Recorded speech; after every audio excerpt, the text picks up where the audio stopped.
Kalian dengerin abang gak sih? Tanya Dava yang kesal karena kami tak menanggapinya. Dari tadi kami biarkan Dava menyetir sambil ngoceh sendiri. Aku dan Intan sedang tak mood bicara. Sampai di rumah kami langsung ke kamar tanpa mengatakan apapun. Bad mood. Ku buka pintu kamar. Ternyata Intan. "Bagaimana ini, Fa?" kata Intan seraya membaringkan diri di sofa. "Entahlah, Tan, kita nggak bisa mengubah apa-apa. Kau terima saja tawaran Pak Indra." Gila, minta balas budi nanti dia. Lagian, apa kata teman-teman yang lain entar? Aku dan Intan tak satu kelompok KKN. Selain beda desa, kami beda kecamatan juga. Pak Indra kebetulan jadi dosen yang mengawasi kelompokku. Dia menawari bantuan untuk memindahkan Intan ke kelompokku. Aku tak setuju untuk itu. Ada udang di balik bakwan pasti.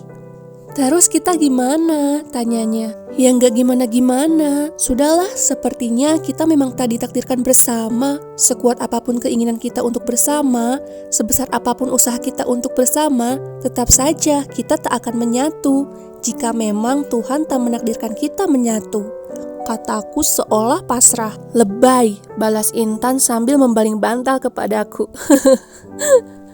"Eva, kalau kita KKN, kau dan Abang Arsy gimana?" Tak sekelompok dengan Intan merupakan suatu masalah.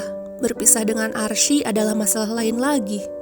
Saat ini Arsy sedang memeriksa tanganku. Aku tak mendengar apa yang dia katakan. Aku hanya memperhatikan wajahnya saja. Selama sebulan aku tak akan bisa memandanginya seperti ini. Jadi aku mau puas-puasin sekarang. Tetap tak akan cukup untuk bekal sebulan. Aku pasti akan sangat merindukannya. Boleh gak sih kalau gak pergi KKN? Kata Dava, "Kamu sedang ada masalah. Wanna share?" tanyanya. Hanya masalah KKN saja. Tadi sempat bikin bad mood, jawabku. Karena tak sekelompok dengan Intan. Aku mengangguk. "Abang akan hubungi pengawasmu supaya kamu bisa satu kelompok dengan Intan." "Tak usah, tak apa. Aku sudah gak apa-apa sekarang." "Serius?" "Iya." Gawat kalau sampai Arsy ngomong ke Pak Indra. Minta tolong ke Pak Indra sama saja dengan menyerahkan diri. Bukannya aku perasan atau apa, tapi sepertinya Pak Indra suka aku. Bahkan Intan juga berpikiran hal yang sama. Teman-teman kuliahku juga sudah mulai bergosip. Aku tak mau sembarangan menerima bantuannya.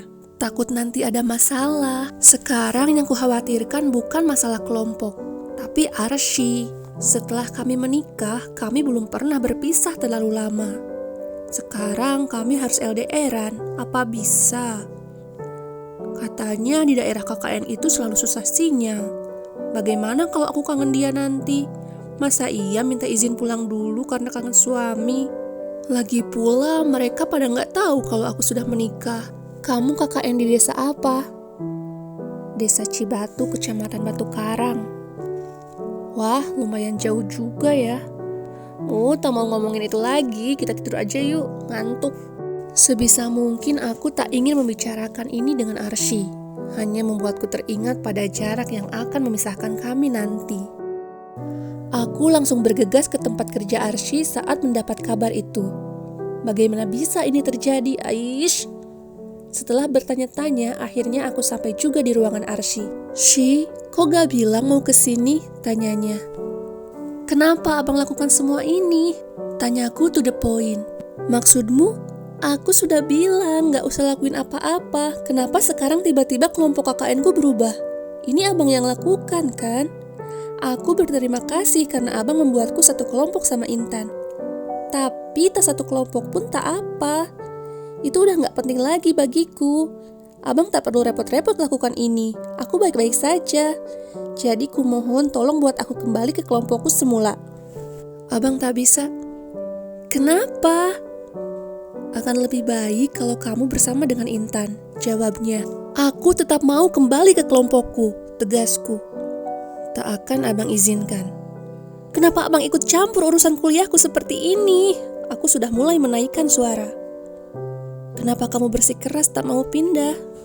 Tanyaku malah dibalas tanya. Aku bertanya duluan, Abang. Apa karena pengawas kelompokmu itu?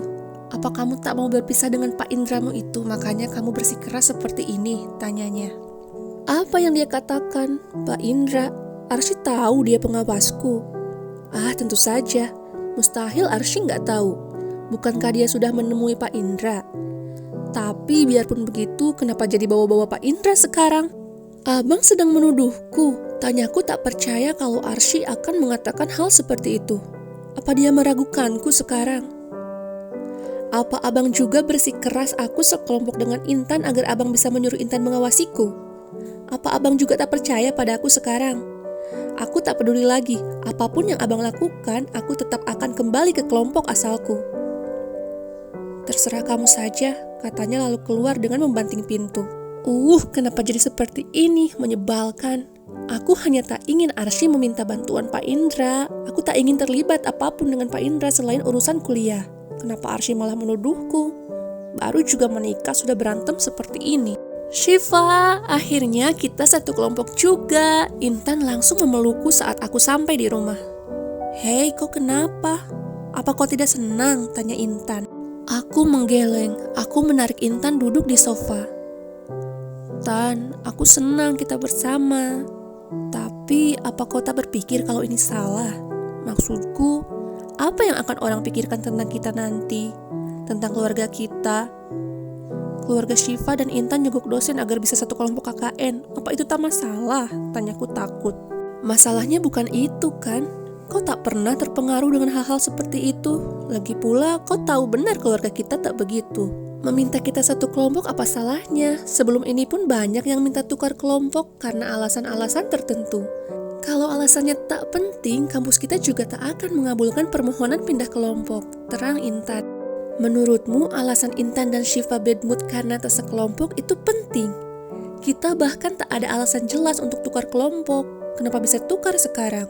Pasti karena bantuan Pak Indra kan? Dugaku. Sok tahu kau, kata Intan meluku kepalaku. Gak boleh tahu meluku kepala orang begini, kataku sambil mengusap kepala. Kayak kau gak pernah aja, jebek Intan. Sudahlah, aku lagi pusing. Tadi aku berantem sama Arsy gara-gara masalah ini. Dia itu tak mengerti, malah menuduhku macam-macam. Aku bilang padanya gak mau pindah, tapi dia malah menuduh kalau itu karena aku tak mau berpisah sama Pak Indra. Gila gak? Justru aku lagi stres karena gak mau berpisah sama dia. Dia malah nuduh macem-macem kayak gitu. Aku tuh cuma gak mau dia minta bantuan Pak Indra untuk memindahkanku. Aku takut Pak Indra minta balas budi. Kau kan tahu teman-teman kita sekarang mulai bergosip tentang aku dan Pak Indra. Dengan ini mereka akan makin menganggap Pak Indra menganak emaskan aku dengan mengabulkan pemindahanku. Kataku meluapkan kekesalan. Kau berantem sama Abang Arsy. Apa kau bilang tentang Pak Indra ke dia? Alasanmu ini apa kau katakan padanya? Aku menggeleng. Aku gak mungkin bilang. Aku takut Arsy makin salah paham. Lebih-lebih kalau dia tahu Pak Indra suka aku, pasti makin gawat lagi. Lalu bagaimana Arsy akan mengerti kalau kau gak bilang? Kau terlalu takut dengan hal yang gak penting, Fa. Sebenarnya masalah ini sederhana. Kau saja yang membuatnya seolah-olah rumit. Sudahlah. Dengar ya Syifa sayang, Abang Dava datang ke kampus bukan sebagai abangmu, tapi sebagai doktermu. Dengan keadaan tanganmu yang belum sembuh benar, dia meminta pihak kampus memindahkanmu ke kelompokku. Paham? Gak ada hubungannya dengan Pak Indra. Abang Dava ngomong langsung ke FPPM. Bukannya Arsy yang datang ke kampus, tanyaku bingung. Tadinya Arsy mau ke kampus memang, tapi keduluan Abang Dava. Kita bahas itu nanti. Sekarang kita bahas kau dulu. Masalahnya ada di kau. Masalah ketakutanmu itu benar-benar gak penting banget menurutku. Pertama, kau tak mau balas budi dengan Pak Indra kan? Tak akan, karena kau pindah tanpa bantuan Pak Indra. Kau itu terlalu seuzon juga sama Pak Indra. Kata siapa dia akan minta balas budi? Belum tentu.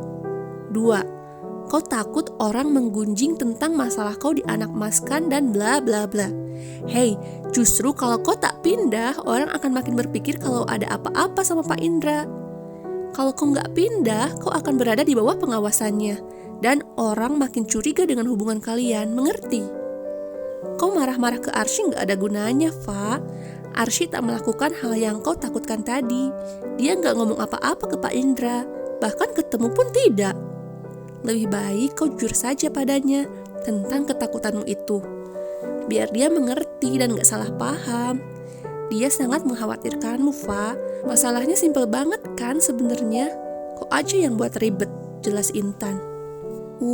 Aku jadi merasa berdosa pada Arsy. Tapi dia juga harusnya tak menuduhku. Tapi aku duluan yang meninggikan suara padanya.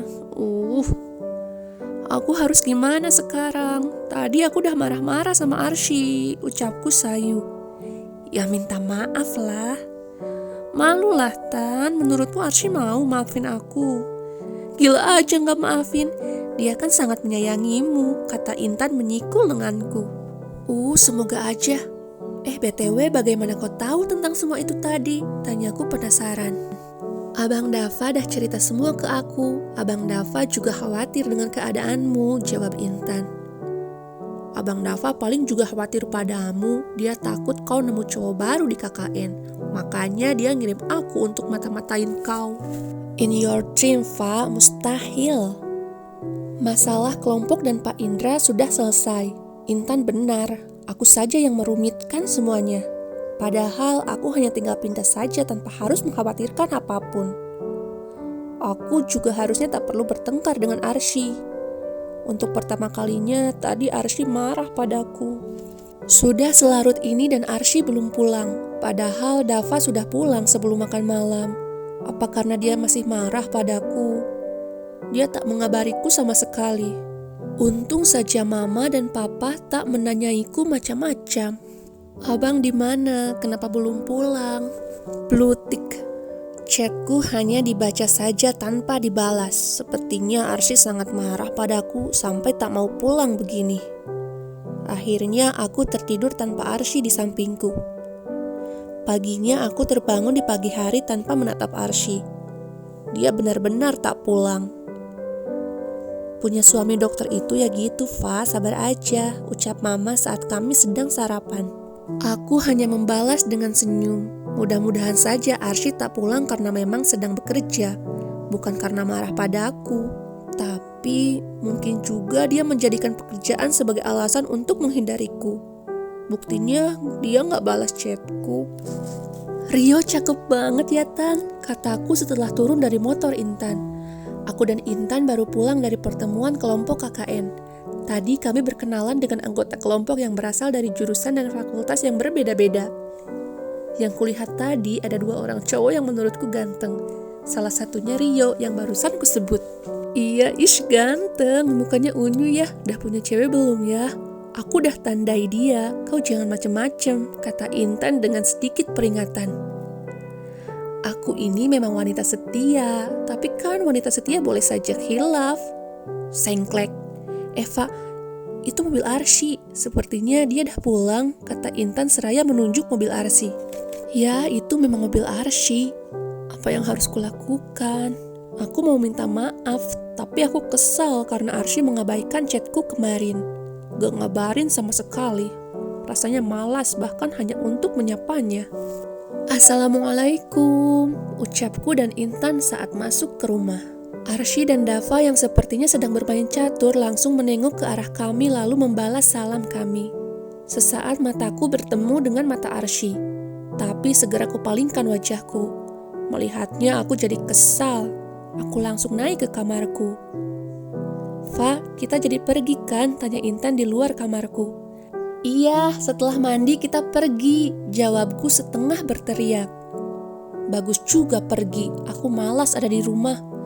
Kami rencananya mau belanja untuk keperluan selama KKN nanti. Tadinya mau pakai mobil Papa, tapi Papa pulangnya malam katanya. Jadi kami tadi bujuk ayah supaya minjemin mobilnya. Masalahnya sekarang ada Dava di rumah. Dia pasti gak izinin kami pergi berdua dengan mobil ayah. Bagaimana caranya ya biar gak ketahuan? Pikirkan nanti saja. Sebaiknya mandi dulu. Selesai mandi, aku dan Intan turun. Arsy dan Dava masih asik bermain catur. Bang, aku dan Intan mau pergi, ucapku. Dava berpaling ke arahku. Sementara Arsy sepertinya enggan memandangku. Kalian baru pulang dah mau pergi lagi, mau kemana? Tanya Dava. Mau beli barang buat dibawa KKN nanti, jawab Intan. Oh oke, jangan malam-malam pulangnya, pesan Dava. Yes, baik bang, kataku dan Intan serentak. Kami berpandangan sambil tersenyum. Sekarang tinggal ngambil mobil di rumah sebelah. Tunggu, kata Dava menghentikan langkah kami. Lupa bilang, tadi ayah kalian kesini. Dia bilang gak jadi minjemin mobilnya. Kami berbalik. Dava sudah berdiri memandang kami dengan menyilangkan kedua tangan di dada. Aku melirik Arsy yang sepertinya sedang menahan tawa. Senang kayaknya melihat kami ketahuan. Bagaimana ini? Ada penjelasan, kata Dava. Suaranya menyeramkan. Kami butuh mobil buat pergi. Susah bawa barang kalau naik motor. Aku berusaha membela diri. Kenapa nggak minta abang atau abang Arsy antar kalian? Untung ayah kesini tadi. Jadi abang bisa cancel peminjaman mobil itu, kata Dava lagi. Tadinya takut kalian sibuk. Lagian kan kalian pasti capek. Kami nggak mau merepotkan, balasku. Alasan, cibik Dava. Tunggu di sini, abang ambil kunci mobil biar abang antar kalian. Jangan memandai mau bawa mobil sendiri, mengerti? Tunggu abang, arah Dava. Pakai mobilku saja, aku yang nyetir, ayo, kata Arsy yang tiba-tiba berdiri lalu nyelonong keluar. Wah, malas sekali. Akhirnya kami pergi berempat. Aku duduk di jok belakang dengan Intan. Malas aku duduk di depan dengan Arsy. Hatiku sih rindu, tapi melihat sikap dinginnya, pikiranku jadi melarang untuk bermanis-manis dengan Arsy. Abang sebaiknya pulang atau main dulu. Mungkin kami lama belanjanya, kata Intan setelah kami sampai di mall. Jangan mengada-ngada, abang ikut kalian. Kami sudah berpengalaman KKN, kami lebih tahu apa yang kalian butuhkan nanti, ucap Dava. Terserahlah, jawab Intan mengalah. Selama belanja, aku hanya diam, begitupun Arsy. Yang berisik hanya Intan dan Dava. Mereka mirip suami istri yang sedang berdebat membeli perabot rumah tangga. Aku dan Arsy yang suami istri malah terlihat seperti orang asing. Aku kangen Arsy, tapi enggan untuk memulai ngomong duluan. Aku menabrak punggung Arsy yang tiba-tiba berhenti di depanku. Aku memang berjalan di belakangnya dari tadi, karena ingin memandangnya sepuas hati. Melamun, katanya setelah berbalik berhadapan denganku. Kamu tak apa? Tanyanya. Aku menggeleng. Rasanya ingin menangis mendengar suaranya. Tanpa bicara, dia menggenggam tangan kiriku. Sekarang kami berjalan beriringan sambil berpegangan tangan. Padahal sedekat ini, tapi terasa sangat jauh. Aku mau yang kuning aja, kata Intan sambil menyimpan ember kuning ke troli belanjaan. Dava mengambilnya dan meletakkannya kembali. Dia malah mengambil ember biru dan meletakkannya di troli. Aku suka biru, kita pilih biru saja, kata Dava tak menghiraukan protes Intan. Sebenarnya yang mau KKN itu aku atau abang sih, marah Intan. Dari tadi dia memang gak pernah menang lawan Dava. Aku mau ngambil ember biru juga biar sama kayak Intan. Tapi Arsy mengambil ember pink dan meletakkannya di troli. Pink? Jangan-jangan Arsy suka pink. Aish, masa iya? Aku gak jadi ngambil ember. Ember yang Arsy pilih ya pasti untukku meski dia tak mengatakannya. Meski dia tak memandangku saat memilihnya. Ekspresinya tetap dingin. Aku memandang tangan kami yang masih bertaut. Dia sama sekali tak melepaskannya dari tadi. Seolah-olah aku anak kecil saja. Apalagi Fa yang belum kita beli? Tanya Intan. Entah. Rasanya udah semua. Sabun, makanan, ember, gantungan baju.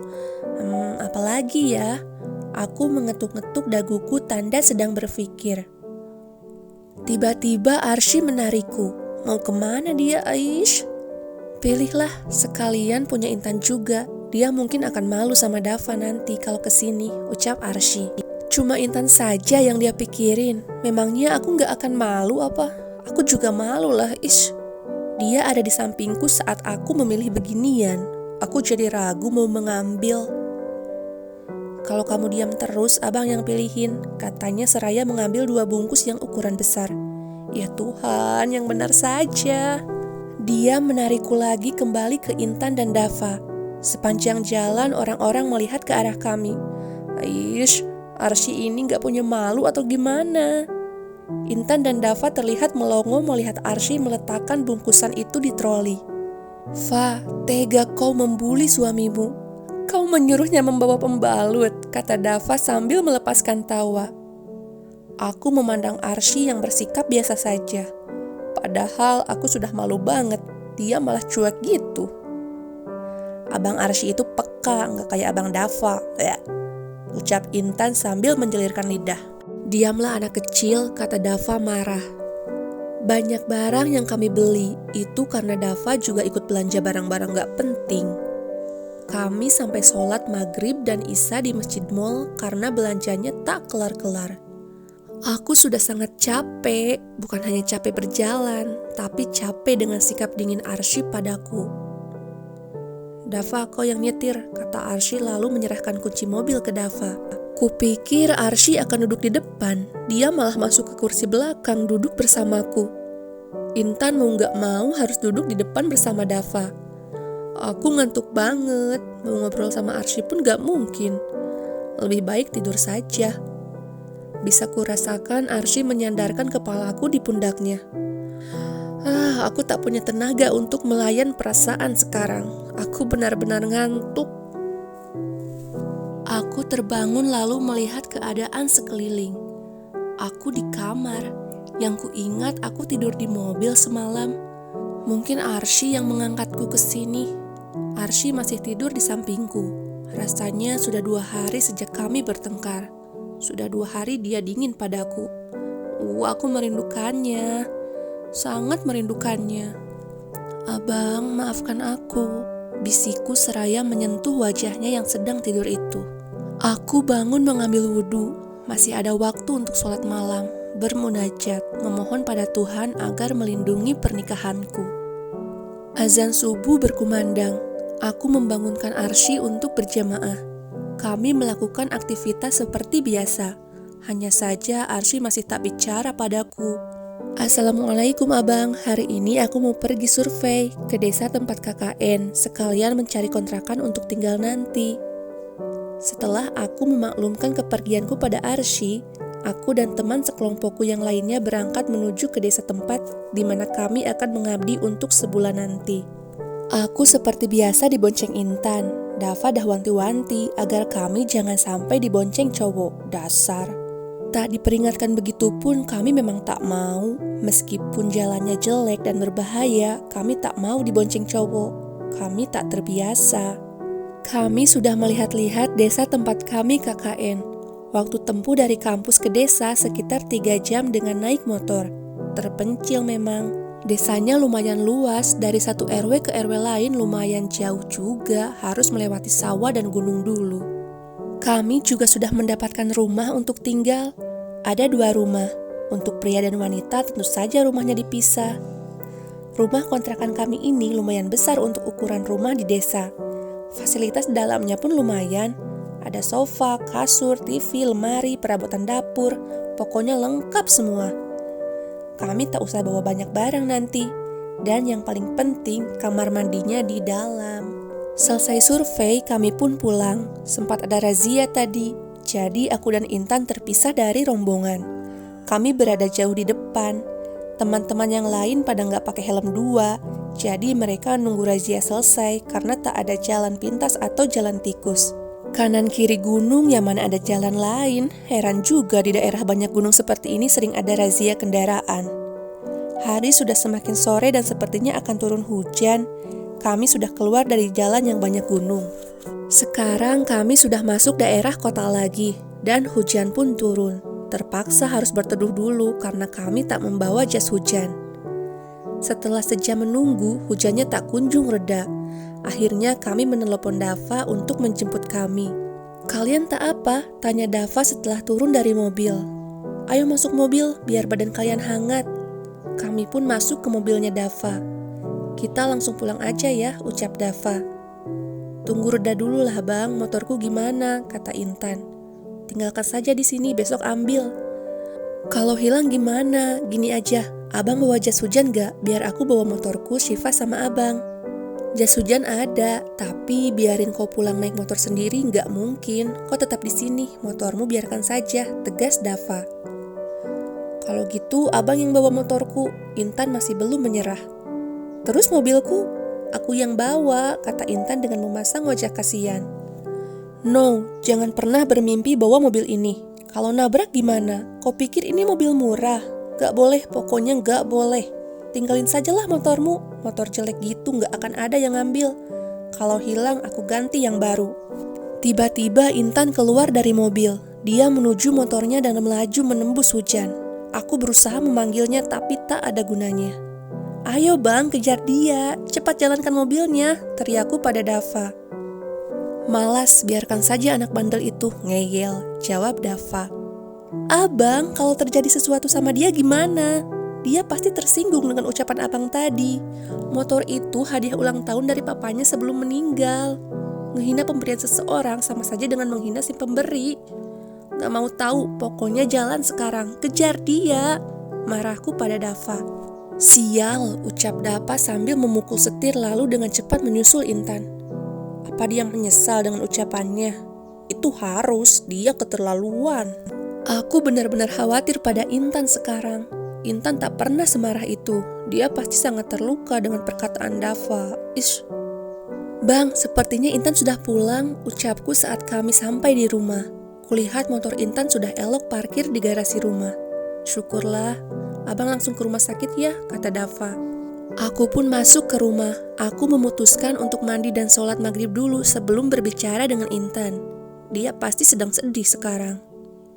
Selesai mandi, aku pergi ke kamar Intan. Dia tertidur di atas sejadah dengan masih memakai mukena. Saat ku dekati, dia ternyata tertidur dengan memeluk foto papanya. Kau pasti sedih ya Tan, ucapku lirih. Selama ini, semenyakitkan apapun ucapan Dava, Intan tak pernah benar-benar marah. Dia tak akan tersinggung. Tapi kali ini sepertinya ucapan Dava benar-benar menyakiti hatinya. Aku duduk di samping Intan menungguinya tidur. Isya menjelang. Ku coba bangunkan Intan untuk berjamaah. Tan, bangun Tan. Ku sentuh tangannya. Panas. Ya Tuhan, Intan kenapa? Apa ini efek hujan-hujanan tadi? Aku terus mencoba membangunkannya, tapi tak bisa. Ku lari ke kamarku untuk mengambil ponsel. Dava tak mengangkat teleponku. Akhirnya ku putuskan untuk menelepon Arsy. Assalamualaikum. Waalaikumsalam. Abang, tolong aku bang. Hei, kamu kenapa? Intan demam, badannya panas sekali. Mungkin karena kehujanan. Dia tidur di bawah. Aku bangunin tapi gak bangun-bangun. Mama dan papa belum pulang. Aku gak tahu harus ngapain. Aku telepon Dava gak diangkat. Aku ngomong apa ke Arsy entahlah, aku gak tahu. Oke, jangan panik. Ambil termometer, ukur suhu tubuhnya dulu. Setelah itu kompres pakai air hangat. Kalau bisa lap seluruh badannya. Kamu paham kan? Aku mengangguk. Aish bodoh, Arsy kan gak tahu aku mengangguk. Iya bang, makasih. Abang usahakan pulang cepat. Kalau ada apa-apa, telepon abang lagi ya. Jaga diri kamu. Iya bang, assalamualaikum. Selesai mematikan telepon, aku melakukan apa yang Arsy suruh. Setelah beberapa lama, demam Intan tak turun juga. Mungkin karena dia tidur di lantai. Tanganku tak bisa mengangkatnya. Bagaimana ini? Intan belum sadar juga. Akhirnya aku membentangkan kasur lantai di sampingnya. Dengan sekuat tenaga, ku pindahkan Intan agar tidur di kasur lantai. Setelah cukup lama, akhirnya aku berhasil juga. Aku menyelimutinya. Mulai mengompresnya kembali. Alhamdulillah demamnya perlahan reda. Kusangka panas hingga ke petang, ternyata hujan di tengah hari. Ais, peribahasa negeri mana itu? Kupikir keadaan Intan membaik, namun demamnya tinggi lagi. Bahkan lebih tinggi dari sebelumnya. Kamu bawa dia ke rumah sakit saja, pergi ke rumah ayah minta bantuan. Itu yang diucapkan Arsy setelah aku menjelaskan keadaan Intan. Dengan bantuan ayah dan Kak Arisha, aku membawa Intan ke rumah sakit. Awalnya ayah, bunda, Kak Arisha semua panik saat ku gedor pintu rumah mereka. Dan mereka lebih panik lagi setelah tahu Intan sakit. Apalagi dia kan anak kesayangan ayah banget. Sesampainya di rumah sakit, Intan langsung diperiksa oleh Kak Sarah. Ingat kan kakak cantik yang suka sama Arsy? Sudahlah, sekarang itu tak penting. Yang penting keadaan Intan. Aku sangat takut sekarang. Arsy datang langsung memelukku. Oke, sebenarnya aku yang memeluknya sih. Tapi dia membalas pelukanku juga. Jangan sedih, Intan akan baik-baik saja, kata Arsy menenangkanku. Dia baik-baik saja, hanya demam biasa. Saya sudah suntikan obat, insya Allah demamnya akan segera sembuh, ucap Kak Sarah membuat kami lega. Makasih dokter, ucap ayah mewakili kami. Kak Sarah senyum lalu pamit pergi. Kau sholat isya dulu biar Kasya yang jaga Intan di sini, kata Kak Arisha. Aku mengangguk, bahkan tadi saking paniknya aku sampai lupa sholat isya. Untung Kak Arisha ingatkan. Ikut abang. Tiba-tiba Arsy menarikku saat aku keluar dari masjid rumah sakit. Entah sejak kapan dia menungguku, aku tak tahu. Sekarang dia suka banget menarikku seperti ini, bikin kaget saja. Dia membawaku ke ruangannya. Ruangan ini tempat dimana untuk pertama kalinya kami bertengkar. Belum sempat aku bertanya apa-apa, Arsy langsung merengkuhku ke dalam pelukannya. Setelah dia menutup pintu tentu saja. Abang kenapa? Tanyaku. Sebentar saja, stay like this sebentar saja, ucapnya. Sorry, katanya lagi setelah beberapa lama diam. Maaf karena abang mengabaikanmu. Maaf karena abang marah padamu. Kenapa aku jadi sedih begini sekarang? Selama ini Arsy juga terluka, dia juga sedih. Tapi aku tak menyadarinya. Aku hanya memikirkan perasaanku saja. Arsy melepaskan pelukannya. Dia tersenyum lalu mengelus kepalaku. Aku merindukan senyumannya. Biasanya Arsy tak pernah pelit dengan senyuman. Tapi 2 hari ini aku tak bisa melihat senyumnya itu. Dan sekarang aku mendapatkannya lagi. Senyuman Arsy yang hanya untukku sudah kembali. Kemudian dia duduk di kursi yang sepertinya disediakan untuk tamu atau pasiennya itu. Lalu menarikku lagi duduk di atas pangkuannya. Mood romantisnya datang lagi. Kamu maafin abang gak? Tanyanya. Aku hanya mengangguk mengiyakan. Abang tak bermaksud menuduhmu. Abang bukan tak percaya padamu. Abang tak meragukanmu. Hanya saja abang tak bisa percaya pada orang lain. Aku mengerti Arsy, aku mengerti. Maafkan aku. Aku sulit mengatakannya. Dari tadi hanya dia saja yang bicara dan minta maaf. Aku menggigit bibir karena kesal pada diriku sendiri yang tak bisa mengatakan apapun pada Arsy. Kamu baik-baik saja? Tanyanya lagi. Arsy, kenapa kau baik seperti ini? Aku jadi semakin merasa bersalah kalau kau terlalu baik padaku. Tapi aku juga tak suka Arsy yang dingin. Jangan mengabaikanku lagi. Aku minta maaf telah kurang ajar pada abang. Aku meninggikan suaraku pada abang. Aku marah-marah pada abang. Maafkan aku, luahku. Akhirnya aku bisa mengatakannya juga. Aku memeluknya erat. Aku merindukan abang. Kalau begini dari kemarin kan enak, kata Arsy. Sebenarnya abang sudah gak marah kemarin. Waktu kita bertengkar di sini, abang sengaja keluar karena takut bicara yang menyakitkan hati kamu lagi. Setelah abang keluar, perasaan marah abang sudah abang buang jauh-jauh. Lagian itu bukan marah sebenarnya. Abang hanya terlalu khawatir padamu. Yang part mengabaikan itu sengaja, biar kamu ngomong maaf duluan. Tapi nunggu kamu minta maaf duluan lama banget, abang gak tahan lagi. Jelasnya lalu mencubit pipiku geram. Kebiasaan. Dianya sih dingin banget. Aku jadi takut mau minta maaf. Sorry, udah buat abang menunggu lama, kataku dengan memasang wajah so imut. Mukaku emang imut sih walau tak diimut-imutin. Sudahlah lupakan, anggap aja sekarang kita punya kekuatan untuk kembali ke masa lalu. Kita ubah jalan ceritanya gimana? Baiklah, jawabku ceria. Jadi pacar abang ini mau ngapain kesini? Tanyanya pura-pura kembali ke hari di mana kami bertengkar. Hanya mau melihat abang. Aku kangen abang. Sekalian mau beritahu kalau kelompok KKN ku udah berubah. Jawabku ikut pura-pura juga. Setelah itu kami tertawa bersama. Buang yang keruh, ambil yang jernih. Sekarang aku jadi belajar menghargai perasaan Arsy padaku. Rasa khawatirnya tak salah. Dia hanya ingin melindungi, tak ada pengekangan. Keinginannya selama ini sederhana. Dia ingin aku memujuknya. Dia ingin aku memulai mengakui salahku. Tapi aku tak pernah peka. Meski akhirnya aku tak pernah melakukan hal yang dia inginkan, dia tak pernah merungut karena itu. Pada akhirnya, dia yang akan mengalah untukku. Aku semakin menyayanginya. Pintu terbuka dari luar. Kami jadi kaku. Aku sedang mencium pipi Arsy waktu pintu itu terbuka. Entah kapan aku menciumnya, aku tak sadar sama sekali. Hai Syifa.